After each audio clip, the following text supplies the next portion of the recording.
New Zealand എന്ന് പറയുന്ന രാജ്യത്ത് ജീവിക്കുന്നതിൻ്റെ ഇരട്ടി ആളുകളാണ് ബാംഗ്ലൂർ സിറ്റിയിൽ മാത്രം ജീവിക്കുന്നത്. ഇന്ത്യയിലെ ഏറ്റവും അധികം ആളുകൾ ജീവിക്കുന്ന മൂന്നാമത്തെ നഗരമാണ് ബാംഗ്ലൂർ, ഡൽഹിക്കും മുംബൈക്കും ശേഷം. കേരളം എന്ന് പറയുന്ന സംസ്ഥാനം ഉണ്ടാക്കുന്ന GDP അല്ലെങ്കിൽ GSDPയേക്കാൾ വലുതാണ് ബാംഗ്ലൂർ എന്ന ഒറ്റ നഗരം ഉണ്ടാക്കുന്നത്. കടലുമായിട്ട് ബാംഗ്ലൂരിന് ഒരു ബന്ധവുമില്ല. അതൊരു ലാൻഡ് ലോക്ക്ഡ് ആയിട്ടുള്ള നഗരമാണ്.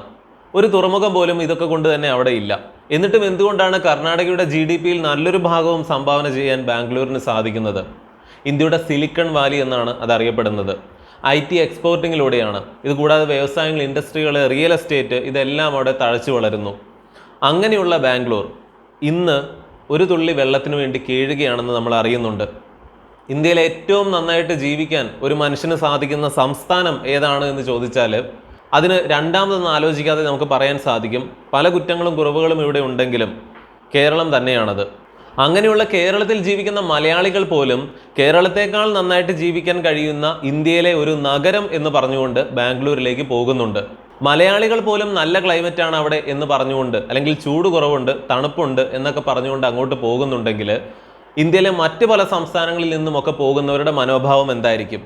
എന്നാൽ ആ ബാംഗ്ലൂരിൻ്റെ ഇപ്പോഴത്തെ അവസ്ഥ എന്ന് പറഞ്ഞാൽ, കയ്യിൽ പണമുണ്ടെങ്കിൽ എല്ലാമായി എന്ന് കരുതിയിരിക്കുന്ന ഒരു കാലഘട്ടത്തിൽ ബാംഗ്ലൂർ സിറ്റിയുടെ പോഷ് ഏരിയകളിൽ ജീവിക്കുന്ന, വളരെ ലക്ഷറി ആയിട്ടുള്ള ജീവിതം നയിക്കുന്ന കയ്യിൽ കാശുള്ളവർ പോലും പല ഷോപ്പിംഗ് മാളുകളിലും പോയിട്ട് തിക്കും തിരക്കും ഉണ്ടാക്കുകയാണ്. സാധനങ്ങൾ വാങ്ങാനല്ല, ഒന്ന് ബാത്റൂമിൽ പോകാനായിട്ട്.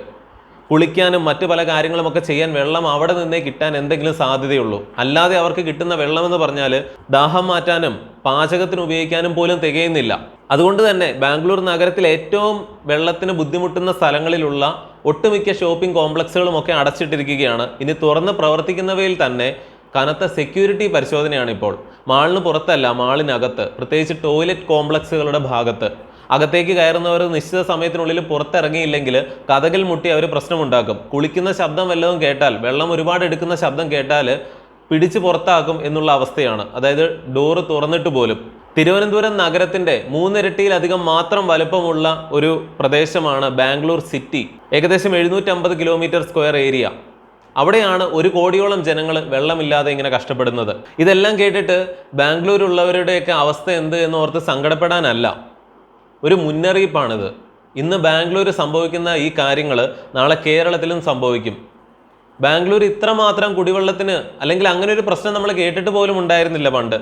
എന്തുകൊണ്ടാണ് ഇപ്പോൾ ഇങ്ങനെ പെട്ടെന്ന് ഇത്രയും രൂക്ഷമായ കുടിവെള്ള പ്രശ്നം ഉണ്ടായത്? കഴിഞ്ഞ പ്രാവശ്യത്തെ മഴ നല്ല രീതിയിൽ പെയ്തില്ല, അല്ലെങ്കിൽ അതിൽ നല്ല കുറവുണ്ടായിരുന്നു. കാവേരി നദി വളരെ ദൂരെയാണെങ്കിലും അവിടെ നിന്ന് പൈപ്പ് ലൈനുകളിലൂടെയും മറ്റുമൊക്കെ ഒരുപാട് വെള്ളം കൊണ്ടുവന്നിരുന്നു. അതായത് മഴയുടെ അളവ് കുറഞ്ഞത് കാര്യമായിട്ട് ബാധിച്ചു. ഇതിൽ കൂടുതലായിട്ട് ഭൂഗർഭജലം, അതായത് കുഴൽക്കിണറുകൾ പോലെയുള്ള കാര്യങ്ങളെല്ലാം കുത്തിയിട്ടാണ് കൂടുതലും വെള്ളം എടുത്തിരുന്നത്. ഇപ്പോൾ വെള്ളം കിട്ടാനില്ല. ഭൂമിയിൽ നിന്ന് വെള്ളം കിട്ടണ്ടേ? കാരണം എന്താണ്? ബാംഗ്ലൂർ ഒരു നഗരമായിട്ട് ഇങ്ങനെ വളർന്ന് പന്തലിക്കുമ്പോൾ അതിൻ്റെ ഭാഗമായിട്ട് റിയൽ എസ്റ്റേറ്റ് മറ്റുമൊക്കെ പരമാവധി സ്ഥലങ്ങൾ നിരത്തി, പ്രത്യേകിച്ച് തടാകങ്ങൾ, ഒരുപാട് തടാകങ്ങൾ, ലേക്കുകൾ അവിടെ ഉണ്ടായിരുന്നു, അതെല്ലാം നിരത്തിയിട്ട് അവിടെ ഓരോ കാര്യങ്ങൾ പണിയുക. അങ്ങനെ വെള്ളം ഭൂമിയിലേക്ക് റീചാർജ് ചെയ്യുന്ന ലേക്കുകളും അതുപോലെയുള്ള തോടുകളും എല്ലാം ഇല്ലാതായി. അതായത് വാട്ടർ റീചാർജിങ് എന്ന് പറയുന്ന പരിപാടി നല്ല രീതിയിൽ ഇല്ലാതായി.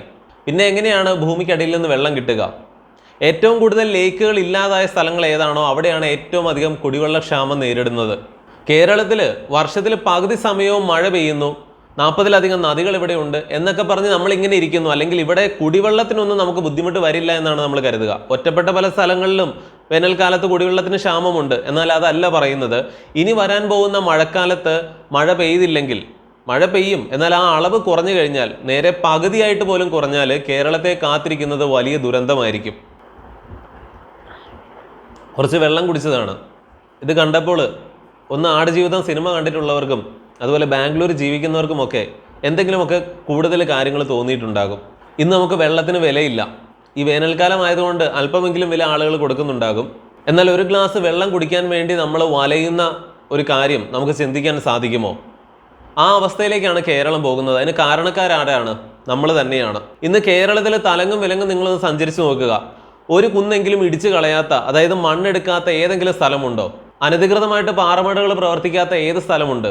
മൈനിങ് ആൻഡ് ജിയോളജി വകുപ്പിലുള്ളവരിൽ എല്ലാവരും ഇപ്പോൾ കോടീശ്വരന്മാരാണെന്നാണ് പറയുക. അല്ലെങ്കിൽ കേരളത്തിലെ പോലീസുകാരിൽ നല്ലൊരു ഭാഗത്തിനും ഏറ്റവും അധികം കൈക്കൂലി കിട്ടുന്നത്, കൈമടക്ക് കിട്ടുന്നത്, അല്ലെങ്കിൽ അവരുടെ ഏറ്റവും വരുമാന മാർഗം, അതായത് കിമ്പളത്തിൻ്റെ കാര്യമാണ് പറഞ്ഞത്, ഇതെല്ലാം ഈ മണ്ണ് മാഫിയയുടെ പുറകിൽ നിന്നാണ് ചെല്ലുന്നത്. ഒരു പ്രദേശം മുഴുവൻ നശിപ്പിക്കുകയാണ്. ചെറിയ പെർമിഷനൊക്കെ എടുത്തുകൊണ്ട് ഏതാനും സെന്റ് അല്ലെങ്കിൽ വീട് വയ്ക്കാൻ അത് ഇതെന്നൊക്കെ പറഞ്ഞുകൊണ്ട് നിയമത്തിന്റെ നൂലാമാലകൾ അത് പറഞ്ഞ് സമയം കളയുന്നില്ല. ഇങ്ങനെ എല്ലാ സ്ഥലങ്ങളിലും കുറച്ച് ആളുകൾ ഉണ്ടാകും. അവർ ഈ പ്രദേശം മുഴുവൻ നശിപ്പിക്കുകയാണ് മണ്ണെടുത്ത്. അതായത് ഈ ആലപ്പുഴ പോലെയുള്ള ജില്ലകളിലേക്കൊക്കെ കോട്ടയത്ത് നിന്നുമൊക്കെ കുന്നുകൾ ഇടിച്ച് കടത്തുന്ന മണ്ണിന്റെ കഥ എന്ന് പറഞ്ഞു കഴിഞ്ഞാൽ അതിഭയങ്കരമാണ്. ഈ ജില്ലകളെയൊക്കെ കാത്തിരിക്കുന്നത് വലിയ ദുരന്തമാണ്. ആലപ്പുഴയിലെ തന്നെ കഥ എന്താണ്? അവിടെ വെള്ളമണൽ എന്ന് പറയുന്ന അല്ലെങ്കിൽ സിലിക്ക മണ്ണ് എന്നൊക്കെ പറയുന്നത് മുഴുവൻ തീർത്തെടുത്തു. അവിടുത്തെ മണ്ണിന്റെ പല പോരായ്മകളും ഉണ്ട്. കൃഷി ചെയ്യാനും അല്ലെങ്കിൽ വീടിന് തറ കെട്ടാനും ഒക്കെയാണ് ഈ മണ്ണിങ്ങനെ കൊണ്ടുപോകുന്നത്. ഞാനിപ്പോൾ ജീവിക്കുന്ന ഈ സ്ഥലത്ത് ഇത് വ്യക്തമായിട്ട് കാണാൻ കഴിയുന്ന ഒരു കാര്യമാണ്. മണ്ണെടുക്കാത്ത ഒരു പ്രദേശം പോലും ഇല്ല. നമ്മൾ ഗൂഗിളിൽ സാറ്റലൈറ്റ് വ്യൂ എടുത്ത് നോക്കുക, കേരളത്തിന്റെ എല്ലായിടത്തും ഇത് വ്യക്തമായിട്ട് കാണാനായിട്ട് സാധിക്കും. ഹൈറേഞ്ച് പ്രദേശങ്ങളിൽ പോലും, ഏറ്റവും പരിസ്ഥിതി ദുർബലം എന്ന് പറയുന്ന സ്ഥലങ്ങളിൽ പോലും നമ്മളൊരു ട്രിപ്പ് പോവുകയാണെങ്കിൽ പലയിടത്തും മണ്ണെടുക്കുന്നത് കാണാം. ഇതൊക്കെ കേരളത്തിൽ നടക്കുന്ന കാര്യമാണ്. പോലീസുകാർ ഇതിന് ഒത്താശയാണ്. ജിയോളജി വകുപ്പിന്റെ കാര്യമൊന്നും മിണ്ടാതിരിക്കുന്നതാണ് ഭേദം. ഇതൊക്കെ ആരോട് പറയാനാണ്? ഇവിടെ നടക്കുന്ന പ്രകൃതി ചൂഷണം എന്ന് പറഞ്ഞാൽ, ഇതൊരു ചെറിയ ഉദാഹരണത്തിന് പറഞ്ഞതാണ്, സാധാരണക്കാർക്ക് പെട്ടെന്ന് കത്താൻ വേണ്ടിയിട്ട് മാത്രം പറഞ്ഞൊരു കാര്യം. ഇത് കൂടാതെ വേറെ എന്തെല്ലാം കാര്യങ്ങൾ നടക്കുന്നു. വിവരവും വെളിവും ഇല്ലാതെ ഇല്ലാത്ത ബാധ്യതകളെല്ലാം വരുത്തി വയ്ക്കും. എന്നിട്ട് അത് ഒഴിവാക്കാൻ വേണ്ടിയിട്ട് മണ്ണ് വിൽക്കും. ഭാവിയിൽ ആ സ്ഥലവും വിൽക്കാൻ കഴിയാത്ത രീതിയിൽ ആ പ്രദേശവും നശിപ്പിക്കും. അവിടെ പിന്നീട് കൃഷി ചെയ്യാനും പാടാണ്. പലയിടത്തും റോഡിന്റെ അതേ ലെവലിൽ നിന്നിരുന്ന സ്ഥലം പോലും കുഴിച്ച് കല്ല് വെട്ടുകയാണ്. അതിനേക്കാളും എത്രയോ അന്തസ്സുണ്ട് ആ സ്ഥലം അങ്ങ് വിറ്റ് കളഞ്ഞാൽ. പോട്ടെ, ഈ പറയുന്ന കാര്യങ്ങളൊക്കെ ചില ആളുകൾക്കല്ലാതെ മനസ്സിലാവില്ല. കേരളത്തിന് വെള്ളം കിട്ടുന്നത് മഴവെള്ളത്തെ മാത്രം ആശ്രയിച്ചാണ്. സഹ്യപർവ്വത നിരകളെന്ന് പറയുന്ന പകരം വെക്കാനില്ലാത്തൊരു പ്രകൃതി അത്ഭുതം അല്ലെങ്കിൽ വരദാനം നമുക്ക് ലഭിച്ചതുകൊണ്ടാണ് ഇങ്ങനെ വർഷത്തിൽ പകുതിയും മഴ ലഭിക്കുന്നത്. ഇത് നദികളായിട്ട് ഒഴുകുന്നു, അല്ലെങ്കിൽ ഗ്രൗണ്ട് വാട്ടർ ആയിട്ട് ഇറങ്ങുന്നു. അങ്ങനെ നമ്മൾ കിണർ കുത്തുമ്പോൾ വെള്ളം കിട്ടുന്നു. എന്നാൽ ഈ മലകൾ മുഴുവൻ ഇതുപോലെ മണ്ണാക്കി കടത്തിക്കൊണ്ടിരിക്കുമ്പോൾ വാട്ടർ റീചാർജിങ് എന്ന് പറയുന്ന പരിപാടി കുറയുകയാണ്. കേരളത്തിലെ പലയിടത്തും കിണറുകളിലെ ജലനിരപ്പ് കുറഞ്ഞിട്ടുണ്ട്. അത് വേനൽക്കാലത്ത് കുറഞ്ഞ കാര്യമല്ല പറയുന്നത്. കിട്ടുന്ന വെള്ളത്തിന്റെ അളവ് കുറഞ്ഞു വരികയാണ്. നമ്മൾ തന്നെയാണ് ഇതിന് കാരണക്കാര്. ആരും പ്രതികരിക്കുന്നില്ല. നിങ്ങളുടെ അടുത്ത് നടക്കുന്ന ഇതുപോലെയുള്ള മണ്ണെടുപ്പുകൾ തടയാനായിട്ട് നാട്ടുകാരൊന്ന് സംഘടിച്ചാൽ മതി. പക്ഷെ അവർ സംഘടിക്കും, നടുറോഡിൽ ഈ ടിപ്പറുകളെ തടയും, ഇവർ കൊടുക്കുന്ന നക്കാപ്പിച്ച കൊണ്ടുപോയിട്ട് വെള്ളമടിക്കും. അവർക്ക് പിന്നെ പ്രശ്നമൊന്നുമില്ല. പോലീസുകാർ ഇതിന് കട്ട സപ്പോർട്ടാണ്. പോലീസും മൈനിങ് ആൻഡ് ജിയോളജി വകുപ്പും ഇവർ അഴിമതിക്കാരല്ലെങ്കിൽ കേരളത്തിൽ ഈ പ്രശ്നമേ ഉണ്ടാകില്ല. ഈ കാര്യങ്ങളെല്ലാം ചെയ്യുന്ന ഈ ഒരു മണ്ണെടുക്കുന്ന മെയിൻ ആള് എന്ന് പറഞ്ഞാൽ അയാൾ ഉണ്ടാക്കുന്ന ആ ഒരു വരുമാനത്തിന്റെ പകുതിയും പോകുന്നത് ഏറ്റവും ലോക്കൽ നേതാവ് തുടങ്ങി ഏറ്റവും തലപ്പത്തുള്ളവൻ വരെ, രാഷ്ട്രീയക്കാര്, അതുപോലെ തന്നെ പോലീസുകാര്, ഉദ്യോഗസ്ഥര്, ഇവർക്കെല്ലാം വീതം വെച്ച് കൊടുത്തുകൊണ്ടാണ്. ഈ വർഗമാണ് കേരളത്തെ നശിപ്പിക്കുന്നത്. നാളെ ലക്ഷക്കണക്കിന് ആളുകൾ കുടിവെള്ളമില്ലാതെ കേഴാൻ പോകുന്നതിന്റെ ഉത്തരവാദിത്തം അവരുടെ തലയിലാണ്. ബാംഗ്ലൂർ പോലെയുള്ള നഗരം ഇങ്ങനെ ഒരു അവസ്ഥയിലേക്ക് പോകുമെന്ന് ആരും കരുതിയതല്ല. ഇനി വരാൻ പോകുന്ന മഴക്കാലത്ത് ബാംഗ്ലൂർ നമ്മൾ കേൾക്കാൻ പോകുന്ന വാർത്ത എന്ന് പറഞ്ഞാൽ പ്രളയമായിരിക്കും. കേരളത്തിന്റെ വിധി വ്യത്യസ്തമായിരിക്കില്ല എന്നുള്ളതാണ്. ഇവിടെ ചെയ്യേണ്ട കാര്യങ്ങൾ ചെയ്യാൻ പോലും ആരുമില്ല. പിന്നെയാണ് ഇങ്ങനെ ഒരു ദുരന്തം വന്നു കഴിഞ്ഞാൽ. വെള്ളത്തിനൊരൊറ്റ നിയമമേ ഉള്ളൂ, അത് ഒഴുകിപ്പോകും എങ്ങനെയാണെങ്കിലും. മഴ ഒഴിയുന്ന സമയങ്ങളിലെല്ലാം പരമാവധി സ്ഥലങ്ങളിൽ മണ്ണിട്ട് നികത്തുക, അവിടെ കെട്ടിടങ്ങൾ പണിയുക, അവിടെ അപ്പാർട്ട്മെന്റുകൾ, ഫ്ലാറ്റുകൾ, സമുച്ചയങ്ങളെല്ലാം വരിക. പിന്നീട് മഴക്കാലം വരുമ്പോൾ അതുവരെ വെള്ളം കയറാതിരുന്ന പ്രദേശങ്ങളിലേക്ക് പോലും വെള്ളം ചെല്ലും. അങ്ങനെ പ്രളയം ഉണ്ടാകും. കേരളത്തിലും ഇത് പല രീതിയിൽ സംഭവിച്ചിട്ടുണ്ട്. പണ്ട് നദികളിൽ നിന്ന് മണൽ അധികമായിട്ട് വാരുന്നതായിരുന്നു പ്രശ്നമെങ്കിൽ പിന്നീട് ഈ പാറമടകൾ മുഴുവൻ രാഷ്ട്രീയക്കാരും പല ഉദ്യോഗസ്ഥരുടെയും ഒക്കെ ലോബിയും ഒക്കെ ചേർന്നിട്ട് ആ എംസാൻഡ് വിറ്റ് പോകാൻ വേണ്ടിയിട്ട് പുഴയിലെ മണൽവാരൽ പൂർണ്ണമായി നിരോധിക്കുകയും കേരളത്തിലെ തലങ്ങും വിലങ്ങും പാറമടകൾ എന്ന് പറഞ്ഞാൽ പോരാ, ഖനികളെന്ന് തന്നെ വേണമെങ്കിൽ പറയണം. ഇതുണ്ടാക്കുന്ന പാരിസ്ഥിതിക പ്രശ്നം എന്ന് പറഞ്ഞു കഴിഞ്ഞാൽ ഭൂഗർഭജലം എത്രമാത്രം അത് നശിപ്പിച്ച് കളയും. പിന്നീട് അതിനടുത്ത് കുഴൽക്കിണർ കുഴിച്ചാൽ പോലും വെള്ളം കിട്ടില്ല. കാരണം ഗ്രൗണ്ട് വാട്ടറിന്റെ ലെവൽ അത്രയും താന്നു പോവുകയാണ്. ഇതുണ്ടാക്കുന്ന മറ്റ് പാരിസ്ഥിതിക പ്രശ്നങ്ങൾ. കാരണം ഈ എംസാൻഡ് വിറ്റ് പോകണം, മണൽവാരൽ നിരോധിച്ചത് തന്നെ ഇവർക്ക് വേണ്ടിയിട്ടാണ്. ചുരുക്കി പറഞ്ഞാൽ ബാംഗ്ലൂർ ആണെങ്കിലും കേരളത്തിലാണെങ്കിലും ഒക്കെ സംഭവിക്കുന്നത് എന്താണ്?